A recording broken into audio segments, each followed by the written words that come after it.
And while you at it peeping this shit, go ahead to youtube.com/waterwaytv and subscribe to that shit. Yeah, you know the waves in it. Baseball, we're hitting a home run hitter with the coldest rains. And even on my bad days, I'm a clutch to finish. The track diminished, the booth burnt, hands is itching. Damn. Welcome, cheers, all the fans. gentlemen. Cheers, gentlemen. A little cheers. I know this isn't my normal show and all that. By the way, Toxic Talk coming back soon. Go tap in. Go tap in.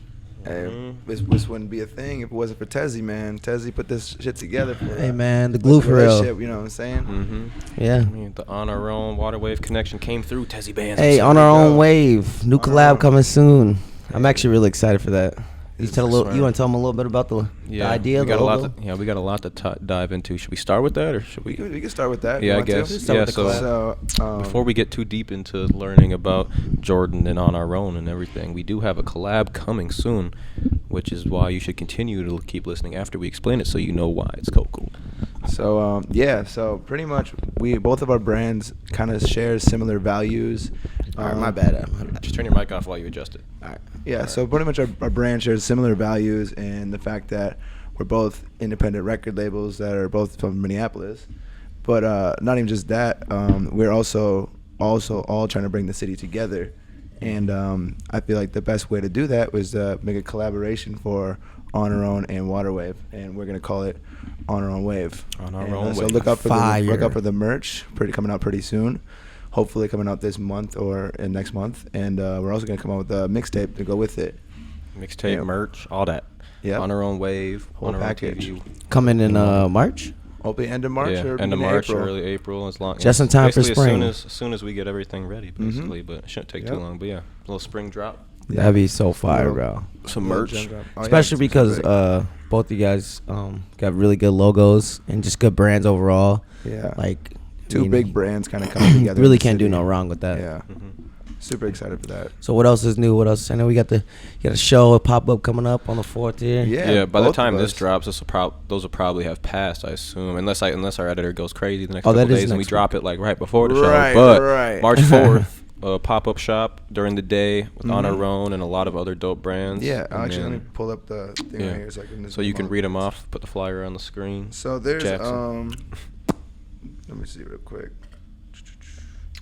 Or me if I'm editing this, but probably Jackson. So it's going to be our first annual pop-up shop to just bring more brand awareness to more people in the city at downtown Moxie. We might look up for different locations right now, but right now that's our permanent location for currently. It's going to be Emotions, Nico Slim, who's an artist, but it's going to be his merch line. He's going to be dropping with us. Hibernation, one of them ones, but also going to be doing Step Weezy's. He started the sneaker plug. So that's gonna be. He's also be promoting that as well. And then I've been working, which is another Minneapolis brand that's slowly coming up. Sweat Equity is more of like fitness brand. Mm-hmm. You know, they have more stuff like that. They promote athletic gear. And then Jay Plaza's new merch drop. He's gonna drop too. I seen he dropped some. He had some like tour merch or something like that Nico was designing. That's pretty fire. The second one is gonna be more predominantly. Female brands. We're gonna bring more awareness to more female marketplace and all that stuff like that, because there's so many brands in Minneapolis, Minnesota, and just in Minnesota in general, and it's hard to bring all of them together all in 1 month. So that's why we're doing it annually. And every single month we're gonna try to do at least 8 to 10 different brands every single month. That'll be fine. You know what I'm saying? But yeah, it's gonna be a good thing. Obviously, Waterwave's gonna have to be in one of those for sure. But I'm excited to just bring the city together and have everyone see all these great brands that just go unnoticed all the time, you know, bringing them together in one place. And like I said, it's about bringing the people together everywhere, you know what I'm saying? Merch, you know, music-wise, everything, you know what I'm saying? And I say what people got to realize is that we bring a lot of people together, but you can't bring everybody together in one event. Yeah, one event. Because it's just not possible. Like there's 1,000, brands out here. You can't have them all in one event. So it's like because you're not on this one. Same with like concert lineups and stuff like that. Or when I do podcasts, just because you're not on this podcast or just because you're not at that pop-up shop doesn't mean you can't be at one in the future. Yeah. And I think a lot of people fail to realize that. And there's a lot of young people out here that just have to like kind of realize that still. Like a lot of people still think that them and their 5 friends are the only rappers that are out here until they realize that there's like 10,000 plus. Yeah, and it's not about not all the time people are going to extend their hand and always reach, because there's so many brands obviously, and it's like, you know, you only can see and reach with what's in hands reach and what you can see right in front and of people you. that you know are going to like do well or that you trust or whatever, like if you've never met this one random brand on Instagram, why would I have thought to have put you on the lineup? It wasn't even in your thought process. Yeah, and then, but now you could be. So, but some people are really quick to burn bridges and are like, oh, you didn't put me, like, for example, I do concerts. Like, people are like, oh, you didn't put me on the lineup. Like, y'all don't know shit. Like, y'all don't fuck with me.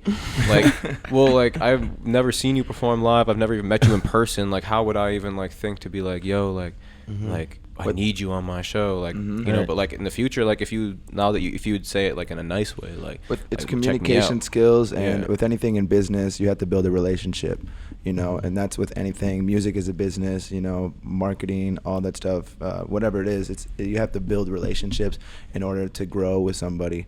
Nothing comes out of thin air. You can't expect anyone to do shit for you out of the blue. No one's special. Everyone has their own little thing, but at the end of the day, in order to actually be respected amongst everybody, you have to build that relationship from the ground up. It's the only way people are going to respect you, and moving forward into the future, other people. You know? Talking about like speaking of like building shit from the ground up, I'm curious like when like the On Our Own brand like actually began, because I know like you guys have probably had like music ambitions or creativeness ambitions, and maybe even before you came up with the name On Our Own. Yeah, there's so many. If I really want to start, I mean, obviously, my music ambition started when I was a kid. Like I was beatboxing at a very young age, and then from there I went to like the American Beatbox Championships, and I was doing that for a very long time. Wow, yeah. And then from there I wanted to learn how to produce music, because everyone's all like, beatboxing's cool, it's also like, it's just a niche though. You got to learn how to produce, you got to learn how to do it, and I just didn't want to do that for the longest time. But eventually I forced myself into going to school, you know. I graduated high school early at 17, went straight to college, went to IPR downtown. Cool. I actually live right next to IPR now, which is funny. But so now I went to school, and I went for musical engineering, which is kind of like the wrong course. I should have went for musical production, and I actually went for musical engineering. So didn't do well in school, but I met a lot of great people, and it really taught me like kind of the stepping stones to producing music. You know what I'm saying? Because I had a lot of great people in there, not the teachers, but actually the students were teaching me.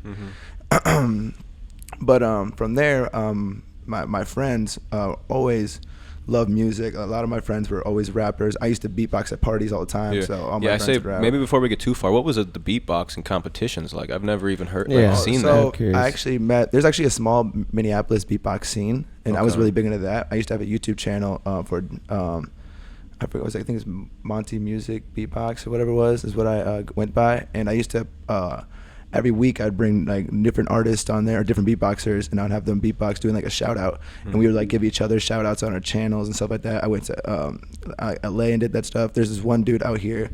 I think what the heck's his name? His name's Bloomer is what his beatbox name is, but I think his name is Bjorn. But I went to his house and for the first time, and he used to have like little beatbox sessions at his house, and we'd all beatbox back and forth in a circle, kind of learn each other's styles, kind of critique each other, things like that. And from there we went to like, you know, DJ Snuggles is also a dude from Minnesota who beatboxes pretty big. Yeah, so he was doing a lot of different stuff like that, and it was pretty cool. But like I said, it was mostly a niche thing, and it's way bigger now. Like, you know, you look up beatboxing tournaments, they have like 20, 15 million views, you know what I'm saying, like that. Like, my goal was to try to go to the American, or not the American, but the World Beatbox Championships, you know what I'm saying, which is, they do that every 4 years. Yeah, is that something, is beatbox, I see your TikToks and stuff, or Instagram Reels of you doing beatbox. Yeah. Is that something that you still, like, maybe not actively work on, but, like, you still have the skill of, and you like to, I've continued to do it, and even, like, it's, like, really become, like almost like a therapy thing to me, like, when I was, like, even when I get anxiety, I just like beatbox, like just like do little things like that, and like I could do like a little bit just to show people like a little bit what it is, but I don't want to like fuck up the microphone. No, you know. Shit, let's go crazy. Fuck it. I'm just gonna do a little something.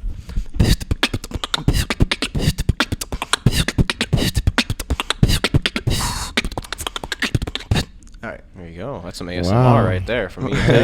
But it was mostly like just like technical stuff. Like, you know, there's rhythms, like there's different types of styles. Like, so that's more of like just like technical stuff, like going into like speed and like different things and rhythm. But there's also like sets where you do like actual like songs and like you do your own interpretation of that.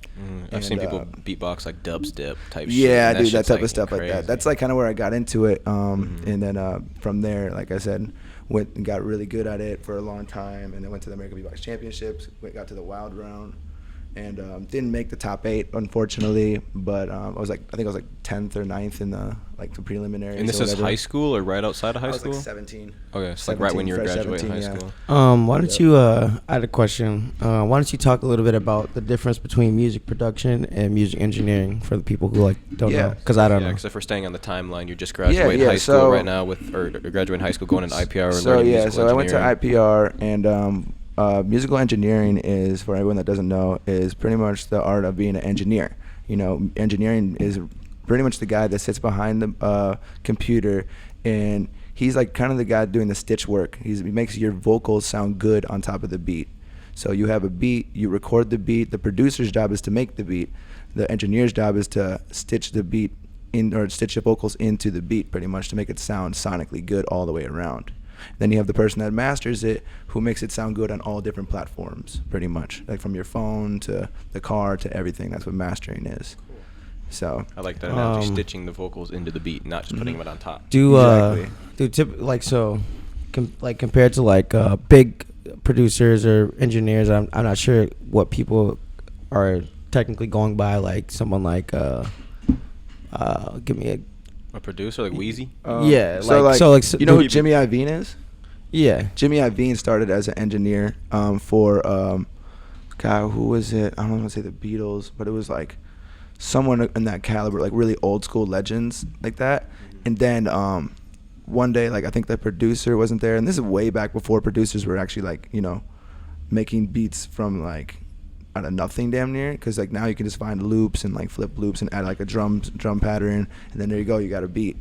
But before, like producing was like really like putting instruments together and like really making like a symphony and stuff like that, and like writing the song out and like helping the artist create a certain thing, you know, make a song with them as well. It was like more hands-on. But yeah, Jimmy Iovine started as an engineer, became a producer, you know what I'm saying? Rick Rubin is also another one that's really big too. Rick Rubin, they're the Beastie Boys and stuff like that. Okay.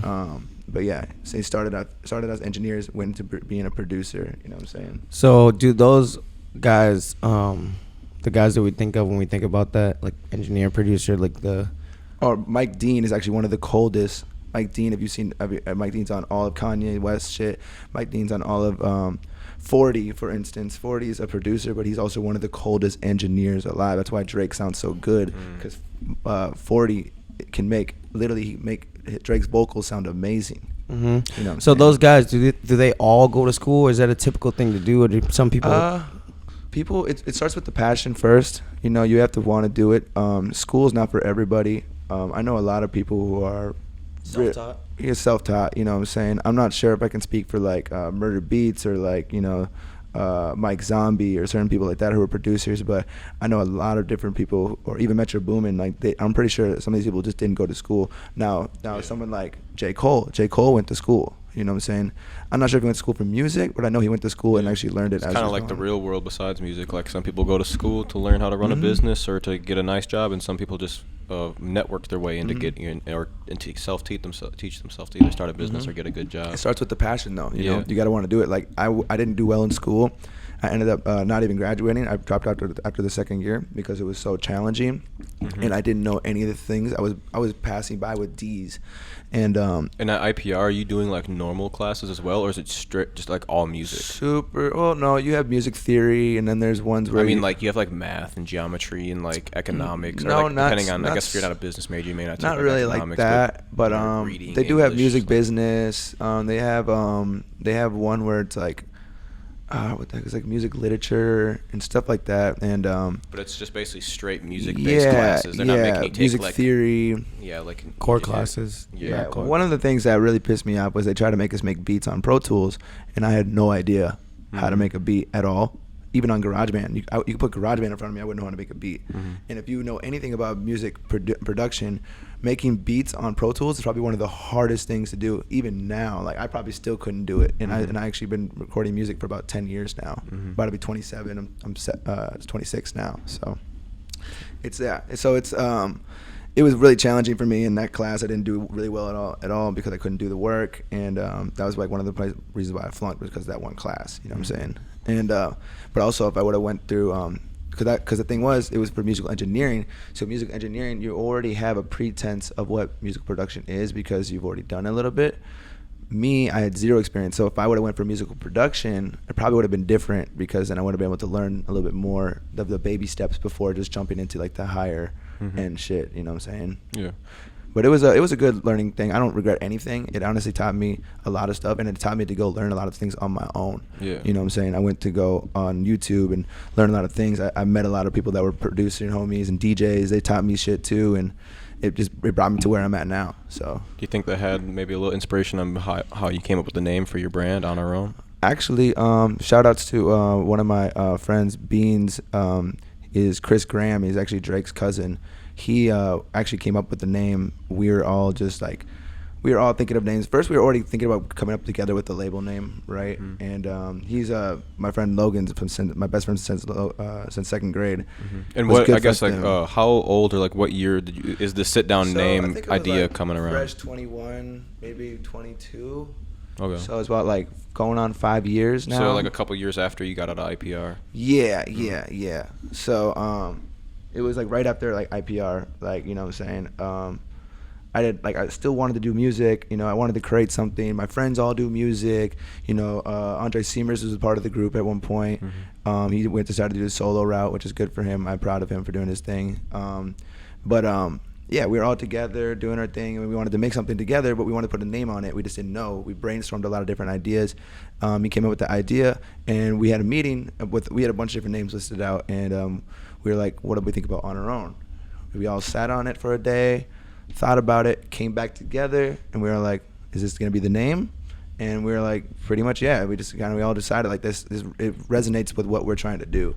You know, On Our Own is being independent. We're all on our own together. We all came from different spots of being independent, and we all figured it out together, you know what I'm saying, on our own as a unit, you know what I'm saying. It's not on my own, it's on our own, you know what I'm saying.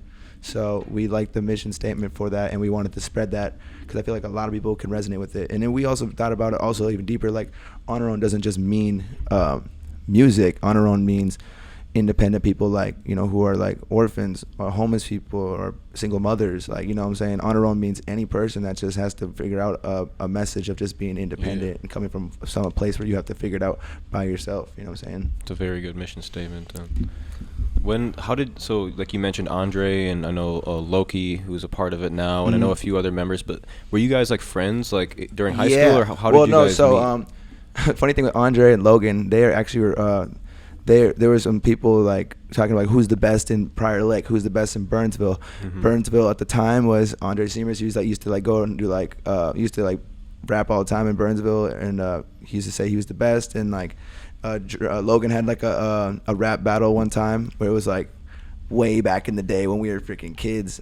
It was actually so dope. Like we had like 300 kids going this one kid's back. I forgot what his name was.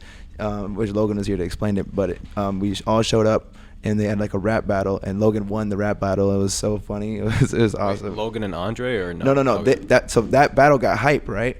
And then after that, everyone's like, now you need to battle this kid from Burnsville, and it ended up being Andre. Andre's like, bro, I'm not trying to battle, like, you know what I'm saying? I'm just trying to link up. We can talk about music, but I ain't trying to, like, you know what I'm saying? So they ended up linking up, becoming friends after that. He ended up introducing him to me, and blah, we ended up becoming that. So you friends. And Logan went to school, right? Yeah. And then he met Andre through that. Yeah, that was later on, probably like when I was like 21, 22. Okay. I met Dre. And they were telling me the story, like, yeah, we were supposed to battle back when we were like 17, 16. It never happened, and then we ended up chopping it up later and stuff like that. Cool. Yeah, so that's interesting. I didn't know that.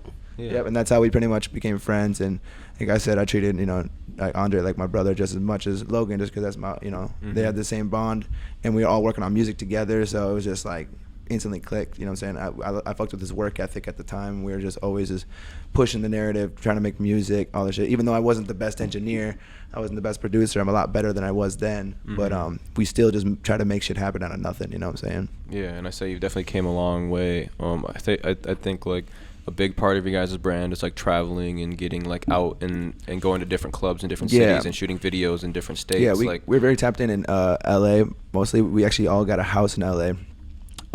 It was with Beans, which is Chris Graham, this is Drake's cousin or whatever, and then it was Andre, my homie Malik, and then Logan. And we all got a house together, and we were throwing events at our house for the longest time. That's where On Our Own kind of like really started building our events and stuff like that, and building our brand was from there.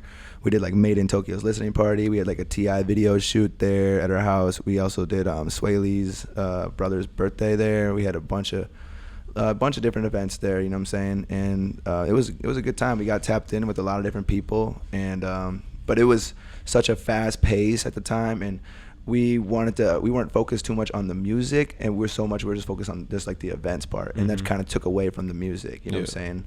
So it was a blessing and a curse, you know what I'm saying? But it was fun though, and it taught us a lot of things about business in general, building events. Yeah, and sometimes you just got to focus on something else that isn't like what you necessarily want as your end goal, but you know it's gonna help build up towards your end goal. Like same with us. Like we find little projects here and there that it may take away like a month from doing podcasts or something, but it's definitely gonna be worth the time. You know, everything all adds up to one bigger goal. You know what I'm saying? It all adds up. You know, those lessons that you learn make you to the person and your brand to what it is now. You know what I'm saying? So what are you guys pushing now? I know like you have been doing a lot of events, club nights. You threw the Halloween bash, and then now you got the Lil Keed show coming up. Yeah. So plus the pop up that we just recently talked about. But like, what's like? We could talk about the event side first, but then I'm also curious, kind of like how you guys plan on like dropping like music and like just basically for the plan of 2022. Like what plan of action? So me and Logan last year we dropped our first initial project. We have so much music on a laptop, and we were just like, let's pick up the best like 6-7 songs we put out together, and then we put them out together, and ended up becoming like something very special for the city. One of the songs, Why You Been Waiting, was our first song ever to reach over 100,000 views on YouTube, which was a big accomplishment for us. Shout out Nico Slim for being on that track. And it ended up creating a little buzz for us in the city. We went on like a little like run, just kind of like promoting that single. And for a long time. You were like performing that song in every club for night like for 2 months. Like I swear to God, and like time. people don't like, people always like put out a song and then they won't promote it after like 2 weeks or something. I'm like, you gotta like put more time. Like they think the song already failed or some shit, or not like, failed, but it didn't do the buzz, and then they're all right, next one. And there's people like, or not people, but what's that song like? Leave Me Alone. You know that song by like Flip the Narrow. Like that song was around for like 9 months and then it blew up. Gallus was around for 5-4 months before it blew up. Songs don't blow up even in thinking 1 about month. Like that, and like, what's that Young Lean song that's going viral right now? Like you know like, what I'm saying? It's like from 2014 and TikTok just blows shit up. And that's another thing too. TikTok is also newer, but even before TikTok, you got to understand that anything that you put out there into the world, you have to water it and it'll eventually grow. You can't expect things to be a full-grown tree overnight, you know what I'm saying? Like, you got to put your time and your due diligence into it. Eventually, it's going to become bigger than what it is. But you have this image in your head of what it's supposed to be, and it's not going to be that. No one's going to know that. Only you're going to know that, you know what I'm saying? But if you put enough time into it and really spread the narrative and, or, you know, push that narrative and water your seeds every day, eventually everyone will see what it really is, you know what I'm saying? They'll see the potential in it. They'll like the song, it'll grow on people, or they'll fuck with the business model, you know, it'll grow on people. But nothing's gonna grow overnight, you know what I'm saying? You can drop a song, put a little money behind it, whatever. That's not enough. Like, you gotta do shit every day, you know, promote it actually every day, and until you feel like you've done enough, you know. You know, that kind of reminds me of a question I kind of want to ask, and you already talked about him recently. Is Nico Slim? Like, I remember I got tapped in with Nico. I think maybe even before like I even knew you guys or whatever. And then like he was kind of on his own thing trying to figure out his way. But then he met you guys, and like I seen him always in your studio, always working with you guys, always hanging out with you. That man, I had to kick him out the studio sometimes. He'd be in the studio until 7-8 in the morning. Yeah, I was like, come on, Nico. I was like, I hope. I didn't know exactly what kind of like relationship was a brewing there and building there, but I was like, I think this is a really good fit for Nico. It's and so like, funny how, and talking about planting the seed and growing. I think you guys have definitely like helped Nico pave a lot of his way. Like I wouldn't say I don't want to take any credit away from Nico, but like because obviously he makes the music. He's the talent, we helped each other grow. He helped me become a better engineer and better producer. But like you guys definitely like it kind of seemed like you guys both took each other under each other's wings. Like Nico, you helped Nico in these aspects. He helped you in those aspects. Same with Plaza. Like you guys all just like opened arms and was like, we can all help each other and we can all improve. The one thing, I always see Nico around a couple times, whatever, and I forgot how it happened. I mean, I think it's something like this. I was having like a house party or whatever, and I have a studio. Every single house I ever live in, I always have a studio in my house. But we was having a house party, and Nico came over, and I think it was like 3 or 4 in the morning or whatever. He's like, yo, you trying to make some music? And I said, yeah, let's do it. You know what I'm saying? Because me, I'm always down to make music no matter what. You know what I'm saying? Like, I mean, depending if I'm not tired or not, but if I'm not tired, like, I'm down to make music. Music's like my love and passion. And what I fell in love with was that he took it seriously. Because I get all these people always trying to ask me to make music all the time. And I'm like, well, let me get in the studio, And they're just not serious. Like, you guys don't even really care about music, but you just want to do it because it's fun. Like, that's cool, but I went to school for this shit. I mean, I love music on another level. Like, this is my passion. Like, this is my life. So if you don't take yourself seriously, I'm not going to take you seriously. And Nico's one of the first artists, including Jay Plaza, that I was just inspired by. I was like, damn, you guys are actually pushing yourselves, and you guys are doing this nonstop. No matter if I'm here or not, you're going to keep on putting music, you know? And I love that. And once we started linking up, he kind of noticed the same thing about me, and we just kept it going. He's like, can I come over tomorrow? Bet. Came over the next day, made music. Came over tomorrow. All right, bet. Kept on making music every day for like a month. And then we're like, okay, we got like, I had more songs with Nico than I had with Logan, and I've known Logan for my whole life. It's because Nico's is a studio junkie. You know what I'm saying? He loves the studio, and I love that about him. I'm the same way with my beats. Like, I have over 1,000 beats on my computer, and it's just because, like, you know, I love making music. It's just a passion of mine. Like, I could lock myself in the studio for 6 hours, and I won't even leave, and I won't be bothered or anything. I just love it. You know what I'm saying? So yeah, it's definitely helped. We definitely help build each other. Musically, and it's good to have a friend that shares that same passion as you. You know what I'm saying? And now he's even dabbling into the on our own art game, like making the graphics and shit. Yeah, no, he made my logo recently. Actually, you know, I asked him if he could make me a logo, and he did it gladly. He actually helped make the pop-up design, or the pop-up shop, the flyer. He helped me make the flyer for that, and you know, whatever he needs, I always try to support him, just because it's all like, you know, I fuck with his vision and stuff like that. He has a good narrative, and he always has a kind heart too. So he always cares about his friends as well. So I fuck with him heavy. Same with Plaza, same exact thing. You know what I'm saying? When I actually invited Plaza out to my LA crib when I lived out in LA with like Dre and all of them, and I usually wake up early every morning, and I go to the studio, make at least like 3-4 beats a day, and I woke up. And I go outside, or I go wake up, and I look out in the kitchen, and I see this man pacing in the kitchen, saying some shit to himself, and with his phone up. I'm like, yo, what are you doing? He's all like, oh, I'm just writing this verse real quick, la la. He woke up from his sleep, all this shit, and the first thing he's doing is writing music. I was like, damn. So this is what you do. Like, you wake up, you straight to the money, straight to the grind. Mm-hmm. I'm like, I fuck with you, you know what I'm saying? And that's how, again, the same relationship kind of built, was just because I don't see that a lot in people. People talk about it, but they don't be about it. And you know what I'm saying? And Nico and Plaza are two people that are really like, are about their shit. They're about their craft, you know what I'm saying? That's why I keep them close to me. They're my good friends. They push me to be the same way, you know? So yeah, shout outs to Jay Plaza and Nico Slim. Mm-hmm. How was so yeah, like back into the music, what do you guys have planned for rollouts this year for On Our Own? I'm trying to do 3 different projects, 4 now actually, because now we're gonna do the On Our Own Wave one. Mm-hmm. But first I'm gonna drop my first initial project. I have so many songs on my computer. I just get so subconscious of just like my music, mm-hmm. and it's hard for me to like really put out a project. I'm eventually gonna put out a bunch of singles this year. You know, I'm probably like 5, 6, maybe 10 singles this year. But I want to put out my own individual project so people to listen to. And then Loki 952 Logan, I'm gonna put out a project with him. Well, not with him. He's gonna put out a project. I'm gonna produce it, mm-hmm. help produce it, but help him get out his project. So that's gonna be another project that I'm gonna be, you know, executive producing.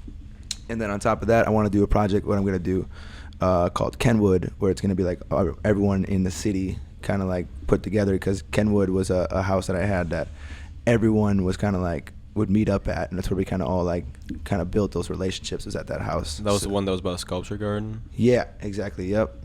And so we were all over there. That's kind of where I built a lot of relationships in the city. So shout out to that house. I'm definitely. Sorry, that's where we made some music. Not me personally, but yeah. No, over, yep. Yeah, first time I came over there. Yep. So that's gonna be my one tape for kind of like my Minnesota mixtape type of shit. Cool. You know what I'm saying? Yeah, like all produced by you type of thing. Well, majority. I don't know. I like collabing. Like I used to be. Or at least like you had something to do with each song. Yeah, I'll probably engineer all of them if not. That'd be cool. I guess someone could come with a beat or something. Yeah. Because like we're trying to work on something like that too. And as long as it's like Minnesota produced, Minnesota shit, at least Minnesota produced, Minnesota sang. Then love BeatStars, but you know, like there used to be a point where like when you come to my studio and you'd be like, "Yo, I have this beat from BeatStars," I used to be like, "All right, you can leave," like, because like at the same time, bro.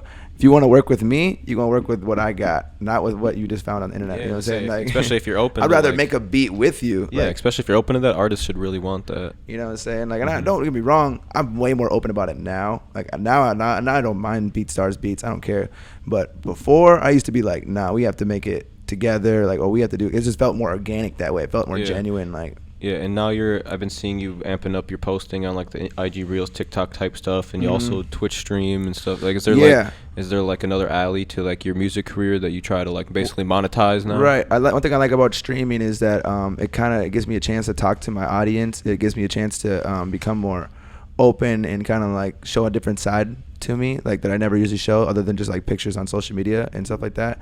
I just recently started posting beatbox videos on there. There's people that still didn't even know that I beatbox because I just never pushed that narrative. I never really thought to like, you know, post about it because I was just like, you know what, I'm going to focus on one thing, and that's like making beats and making music. You know what I'm saying? That's about it. But like, you know, that's the whole talent that I've been doing for almost 20 years.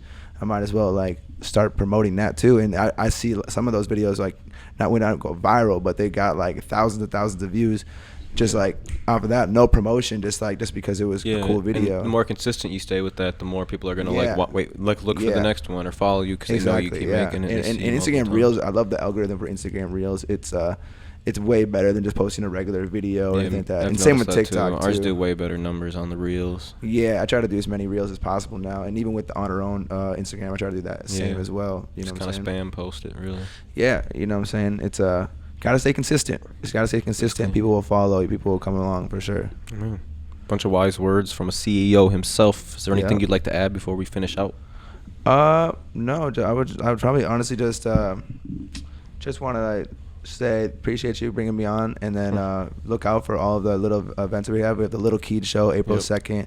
We have a Smoke Perp show that's coming at the end of Part April. of his tour, right? Part of his tour, yep. It's all going to be at Muse Event Center, 18+. And then we actually have On Our Own Waterwave collab coming out soon, probably by the end of March or beginning of April as well. On Our Own Wave, merch, tape, all that. Make sure I'm excited for all that. Tap in with On Our Own TV, Instagram, link in the bio. Jordan's Instagram will also be in the bio as well.